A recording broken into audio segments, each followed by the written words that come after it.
Welcome to our channel. నేను సిరి.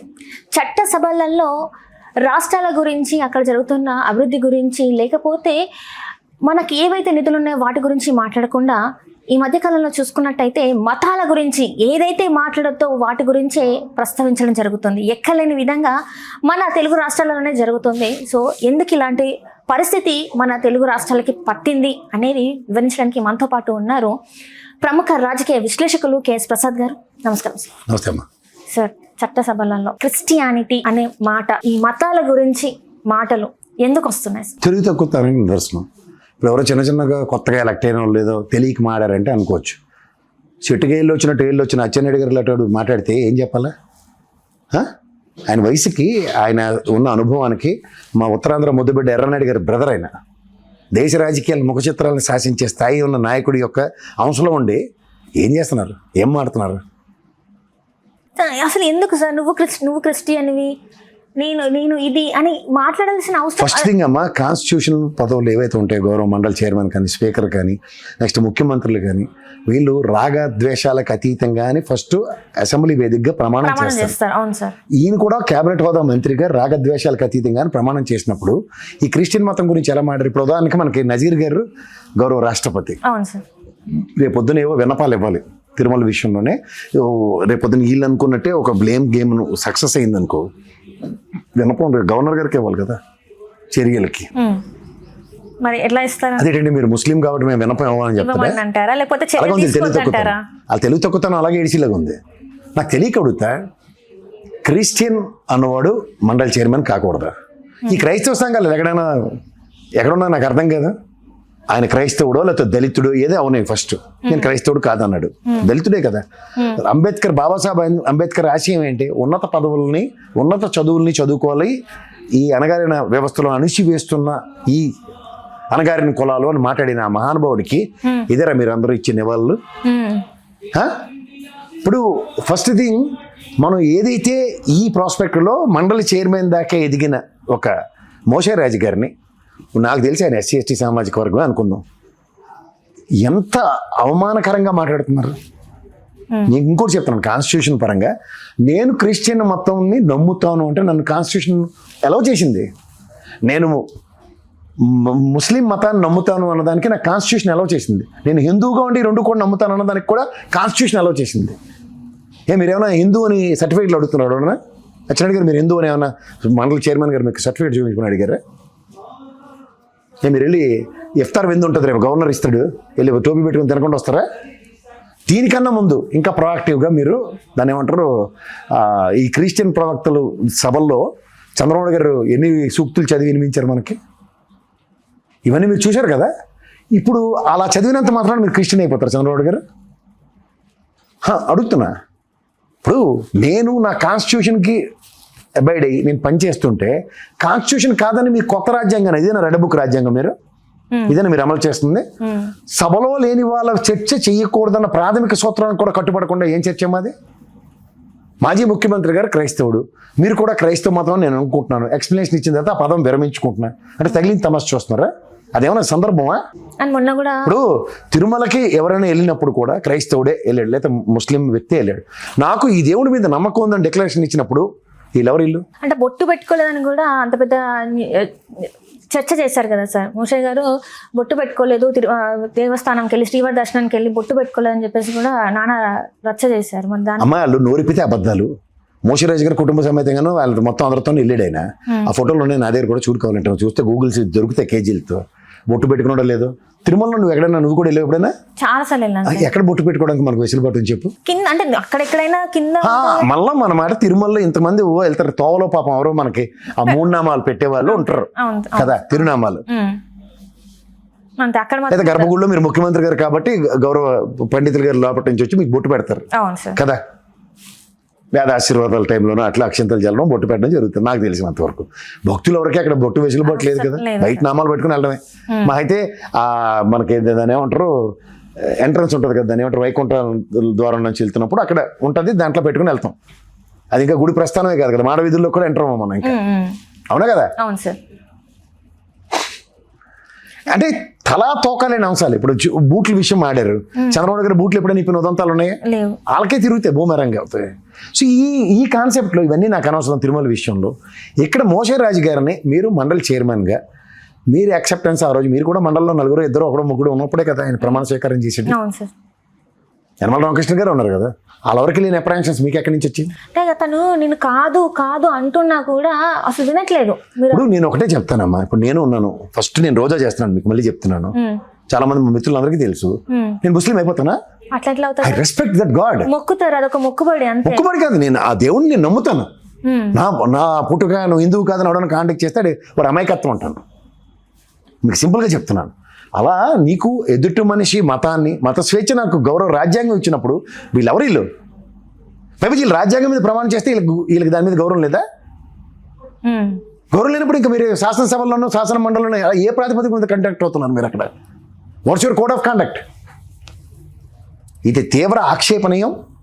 ఈ క్రైస్తవ సంఘాలు ముఖ్యంగా, ఒకవేళ మోషరాజు గారు క్రైస్తవుడైనా లేదంటే దళిత సంఘాలు ఈ విధంగా అవమానం చేయడానికి ఎవరిచ్చారు మీకు హక్కుని? రోడ్డు మీద నిరసన కార్యక్రమం అవడం తెలియజేసాడే, ఎందుకు రాలేకపోతున్నారు?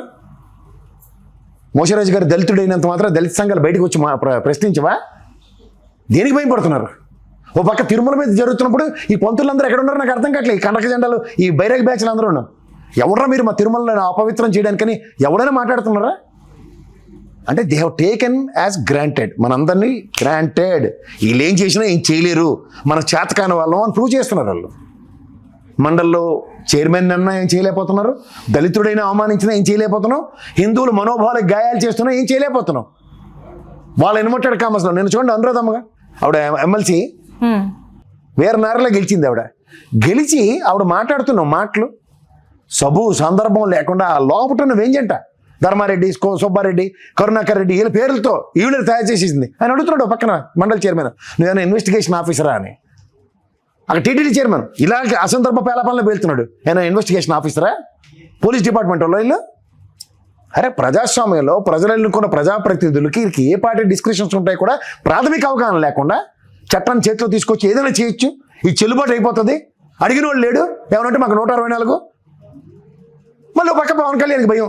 11 మంది గెలిచినా 1100తో సమానంగా దొల్లగొట్టేశారు బయటని. దీన్నే భయం అంటారు. అలా సినిమాలు ఇలా డైలాగులు కొట్టడం టన్నులు కొద్ది ఇస్తానని ఇచ్చి చూపిస్తాడు. ఇప్పుడు అదే అవుతుంది సార్. ఇప్పుడు అసెంబ్లీలో వీళ్ళు ఇంత బలంగా ఉన్నారు, మనం లేమని చెప్పేసి అంటే జగన్మోహన్ రెడ్డి గారికి భయపడుతున్నారు. మరి నిజం అమ్మా, నిజం అన్నది ఎలా ఉంటుందంటేనమ్మా, నిజం అన్నది చాలా నిజం నిప్పులేడది అంటారు. ఆ నిప్పు సెగ ఎలా ఉంటుంది తెలుసా? ఆ రేడియేషన్లోకి ఎవరిని రానివ్వదు. ఇప్పుడు గోగిమంట వేస్తావు, సెగ ఎక్కువ వస్తే వెనక్కి వెళ్తావా? చలికాలంలో కూడా ముందుకెళ్తావా? వెనక్కి వెళ్తాం. అదే జగన్మోహన్ రెడ్డి. నిప్పు కణిక, నిప్పు సెగలు అంటారు చూడు, అక్కడ లేకపోయినా సాధారణంగా మనం చదువుకుంది అంటే ప్రెజెన్స్ మేక్ సెన్స్ అని. Non presence also making sense, that is Jaganmohan Reddy. దాన్నే భయం అంటారు. అంటే ఇప్పుడు వీళ్ళందరూ ఇప్పుడు చట్టసభలలో మతాల గురించి మాట్లాడుతున్నారు కదా సార్. మతాల గురించి మాట్లాడే ముందు అసలు రాష్ట్రంలో ఏం జరుగుతుంది, ఎంతమంది పిల్లల మీద అఘాయిత్యాలు జరుగుతున్నాయి, వాటి మీద ఎందుకు మాట్లాడట్లేదు సార్? దాని గురించి మాట్లాడాలి కదా సార్. అసలు శాంతి భద్రతలు లేవని మాట్లాడాలి కదా సార్. వాటి అన్నిటి గురించి మాట్లాడకుండా దీని గురించి చర్చిస్తారు ఎందుకు సార్? అక్కడ అనితమ్మ గారు కదా హోం మంత్రి, ఆవిడకి కూడా అదే ఎజెండా ఇచ్చారు, ఆబ్వియస్గా జగన్మోహన్ రెడ్డి గురించి మాట్లాడమని. అంచేత ఇవన్నీ నువ్వు ఎక్స్పెక్ట్ చేయకు. కాదు సార్, చిన్న పిల్లల మీద అఘాయిత్యాలు జరుగుతున్నాయి సార్. 3 years కిడ్ మీద మీరు దాని మీద జరుగుతుంటే చంద్రబాబు గారు దానికి ప్యారడీ చెప్పారు కదా, 3వ పిల్లలు కనండి 25,000 రూపాయలు ఇస్తాం సార్. What is this? నువ్వు అడగాలి నన్ను, అప్పుడు నేను ఏంటో చెప్తాను. సార్ తప్పు కదా సార్. ఇప్పుడు ఇది ఒప్పేనే కదా, 10,000 పిల్లలు పుట్టిస్తే 3వ పిల్లలు పుట్టిస్తే చెప్పింది ఒప్పు, అదే మంచి ప్రభుత్వం. ఇక్కడ నువ్వేంటి మాట్లాడుతున్నావు? పిల్లల మీద అఘాయిత్యాలు జరుగుతున్నాయి అంటున్నావు. ప్రతిదానికి రెమెడీ ఉంది వాళ్ళ దగ్గర. విశ్వామిత్రుడు ప్రతిష్ఠుడు, వంకాయ అంటే నీటి వంకాయ. ఒక పక్క గంజాయి తీసుకొని ఉపాధ్యాయుల్ని కొడుతున్నారు, ఒక పక్కనేమో చిన్నపిల్లల మీద అఘాయిత్యాలు జరుగుతున్నాయి. వీటన్నిటి గురించి మాట్లాడకుండా, శాంతి భద్రతలను మీరు కాపాడకుండా ఏం చేద్దామని సార్? మరి మా విద్యాశాఖ మంత్రి మండలిలో అసెంబ్లీలో కూర్చుని గేమ్ ఆడుకుంటాడు, బిజీగా ఉన్నాడు ఆయన. ఈ విషయాలు కనబడవు ఆయనకి. నాకు కనబడదు, నన్ను వినబడదు, నన్ను ఇన్వాల్వ్ చేయకండి అని. సార్ ఢిల్లీలో జరిగిన ఒక దాంట్లో ఇప్పుడు క్వాంటమ్ వ్యాలీ తీసుకొస్తున్నా, మేము కంప్యూటింగ్ ఇవన్నీ చేస్తామంటున్నారు. ఎక్కడ సార్ యువత ఇట్లా అయిపోతుంటే ఎక్కడ? ఇప్పుడు నువ్వు అరికా చూడు, పాటలు పాడుతుంటే వింటున్నావా లేదా? మనం ఏమైనా చేయగలుగుతున్నావా? పక్క స్టూడియోలో పాటలు పాడుతుంటే ఆయన నువ్వేమైనా చేయగలుగుతున్నావా? చెప్పు, నాకు సమాధానం నీ దగ్గరే ఉంది. ప్రశ్నకి సమాధానం ఇక్కడే నువ్వేం చేయలేనప్పుడు అక్కడ ఏం చేయగలవు? అంచేత ఊరుకున్నంత ఉత్తమం, బోడుకున్నంత సుఖం లేదు. వాళ్ళు అలాగే చేస్తున్నారు. ఇది ప్రజాస్వామ్యానికి విఘాతం కలిగించే కార్యక్రమానికి తెరలేపినప్పుడు ప్రజల పర్వ్యూలో లేని అంశాలని వాళ్ళు చర్చనీయాంశాలు చేసి, క్వాంటమ్ వ్యాలీ, సిలికాన్ వ్యాలీ, ఇవన్నీ టౌన్షిప్ల పేర్లు. అవన్నీ చెప్తుంటే ఇవేటివి అని అడగాలి కదా. Sir quantum valley, silicon valley ఇక్కడ రియల్ ఎస్టేట్ వాళ్ళు కదా సార్, అవి కొంపతీసి మళ్ళీ ల్యాండ్లు ఇస్తారని అవడం నీళ్ళటోడు నల్లటోడు వేస్తే కంప్యూటరు క్వాంటమ్ తీసుకొస్తాం. ఏ టెక్నాలజీ మనం చూశారు కదా అక్కడ ప్రపంచ సదస్సు పెట్టారు సార్. అక్కడ ఉన్న నీళ్లు తీయడానికే టైం సరిపోవట్లేదు అని చెప్పేసి అక్కడ వాళ్ళే అంటూ ఉంటారు. మళ్ళీ అక్కడ ఇవన్నీ చేస్తా అంటున్నారు. సార్ ఏమైనా ఇందులో నిజంగా రియాలిటీలో జరిగే పనులే అంటారా? వాస్తవ రూపం జరిగేవైతే చంద్రబాబు నాయుడు గారు చెప్పరమ్మా, జరగడమే చెప్తాడు. ఆయన కళ్ళ కంటాడు. అబ్దుల్ కలాం గారు శిష్యుడు ఆయన కళ్ళ కంటాడు. ఆ కళ్ళ మిగిలిన వచ్చిన ముఖ్యమంత్రులు సాకారం చేయాలి. సార్ నిజంగానే అబ్దుల్ కలాం గారి శిష్యుడు అయితే ఇట్లనే ఉంటారా సార్? కళ్ళే కనమన్నాడు. ఆయన కళ్ళ మరతమే పరిమితం అవుతాడు. సార్ కళలు కానీ అవి నెరవేర్చడానికి నెరవేర్చడానికి తదనంతరం వచ్చిన ముఖ్యమంత్రులు ఉంటారు కదా. ఇప్పుడు చూడు, జగన్మోహన్ రెడ్డి గారు వాళ్ళ నాన్నగారు మొత్తం ఔటర్ రింగ్ రోడ్డు కట్టాడు, ఫ్లైఓవర్ పివి నరసింహరావు ఫ్లైఓవర్ కట్టాడు, శంషాబాద్ ఎయిర్పోర్ట్ కట్టాడు. అన్ని క్రెడిట్ అంతా హైదరాబాద్ నేనే విశ్వనగరాన్ని నిర్మించిన ఆయనే క్రెడిట్ కొట్టించాడు. ఇప్పుడు జగన్మోహన్ రెడ్డి మొత్తం అంతా 5 ఏళ్ళ పాటు ఆయన సావాన్ని తెచ్చాడు మొత్తం రాష్ట్రం అంతాను. అన్ని పనులకు వచ్చిన పనులు చేసి, సచివాలయాలు కట్టి, నాడు నేడు స్కూల్ పరివర్తన చేసి, తర్వాత విలేజ్ క్లినిక్లు పెట్టి, ఇంటింటికి డాక్టర్ కాన్సెప్ట్ పెట్టి, ప్రజలకి ఏది హితవంగా ఉంటాయో అన్ని పనులు చేసుకొస్తే ఇది మాదే ఇది మాదే ఇది మాదే అని వాళ్ళ సినిమాలో బ్రహ్మానందం గారు చెప్పినట్టు ఇవన్నీ మాదే మాదే అని క్రెడిట్ కొట్టేసుకుంటాడు. సేమ్ ఇది కూడా అంతే. తదనంతరం వచ్చిన కిరణ్ కుమార్ రెడ్డి గారు, రోసయ్య గారు, కేసీఆర్ ఎంత చేస్తే ఇక్కడ పార్టీయే లేదు, ఇక్కడ మనిషే లేడు. ఈ హైదరాబాద్ అంతా నేనే కట్టాను.